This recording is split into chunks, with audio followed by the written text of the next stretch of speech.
खबरों की तफसील और सबसे पहले बात करें वाशिंगटन से। अमेरिका में नए तैनात सफीर रिजवान सईद ने बाकायदा तौर पर अपनी सिफारती जिम्मेदारियां संभालनी हैं। पाकिस्तानी सफीर ने सिफारत खाने में मसरूफ दिन गुजारा। पाकिस्तानी कौंसलेट के सरबराह से मुलाकात भी की। रिजवान सईद जल्द अपनी तैनाती के दस्तावेजात अमेरिकी सदर जो बाइडन को पेश करेंगे। रिजवान सईद अमेरिकी वजारत खारजा के दफ्तर भी जाएंगे।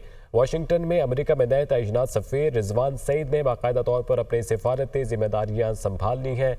पाकिस्तानी सफीर ने सफारत खाने में मसरूफ दिन गुजारा। पाकिस्तानी कौंसलेट के सरबराह से भी मुलाकात की। रिजवान सईद जल्द अपनी तैनाती के दस्तावेजात अमेरिकी सदर जो बाइडन को पेश करेंगे और रिजवान सईद अमेरिकी वजारत खारजा के दफ्तर भी जाएंगे। अक़वाम मुत्तहिदा सलामती कौंसिल में अमन के क़याम और फ़रोग़ के लिए सिर 11 की जानिब से मुबाहिसा। पाकिस्तानी मंदूब मुनीर अकरम भी मुबाहिसे में शरीक।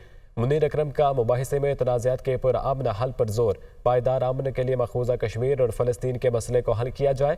सलामती कौंसिल की जिम्मेदारी है कि गज़ा में जारी नस्ल कुशी को ख़त्म करे।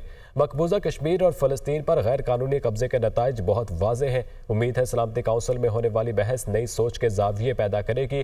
मुनीर अकरम ने इस आज़म का इज़हार किया।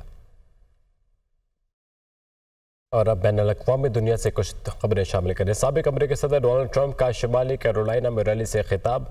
बाइडन और बाराक ओबामा पर शदीद तनक़ीद की गई। ट्रंप का बाइडन पर मुलाजमतों में हेरा फेरी का इल्ज़ाम। बाइडन ने 8 लाख से ज़ायद मुलाजमतें दी जिनका रिकॉर्ड मौजूद नहीं है, ऐसा कहना था डोनाल्ड ट्रंप का। बाराक ओबामा ने डेमोक्रेटिक कन्वेंशन से खिताब में मुझ पर ज़ाती हमले किए, डोनाल्ड ट्रंप ने ऐसा कहा। और मज़ीद कहा कि साबिक़ अमेरिकी ने सदर बाराक ओबामा जो है उन्होंने नौकरियों के अंदर हेर फेर की। ट्रंप ने बाइडन पर मुलाजमतों में हेरा फेरी का इल्ज़ाम आयद किया है। बाइडन ने 8 लाख से ज़ायद मुलाजमतें दी जिनका रिकॉर्ड मौजूद नहीं है, ऐसा दावा किया गया है डोनाल्ड ट्रंप की जानिब से। अमेरिकी सदर जो बाइडन का इसराइली वज़ीर-ए-आज़म नेतन्याहू से रब्ता हुआ। गज़ा की सूरत हाल और जंग बंदी माहिदे की कोशिशों पर तबादला ख्याल किया गया। गज़ा में जंग बंदी माहिदा जल्द अज जल्द तय पाने की कोशिशें तेज़ करने पर इतफाक हुआ। ईरान की किसी भी जारिहाना कार्रवाई का जवाब देने का इरादा किया गया। अमेरिकी सदर जो बाइडन ने इसराइली वज़ीर-ए-आज़म नेतन्याहू से रब्ता किया। गज़ा की सूरत हाल और जंग बंदी माहिदे की कोशिशों पर तबादला ख्याल किया गया। गज़ा में जंग बंदी माहिदा जल्द अज जल्द तय पाने की कोशिशें तेज़ करने पर इतफाक हुआ। ईरान के साबिक़ सदर इब्राहिम रईसी के हेलीकॉप्टर हादसे की इब्तदाई तहकीकाती रिपोर्ट मुकम्मल। तहकीकाती रिपोर्ट में हादसे की 2 वजूहात का तयन। रिपोर्ट के मुताबिक हादसे की पहली वजह मौसम की खराब सूरत हाल, दूसरी वजह गुंजाइश से ज्यादा अफराद का हेलीकॉप्टर में सवार होना। हेलीकॉप्टर ज्यादा वजन न उठाने के बायस पहाड़ से टकराया।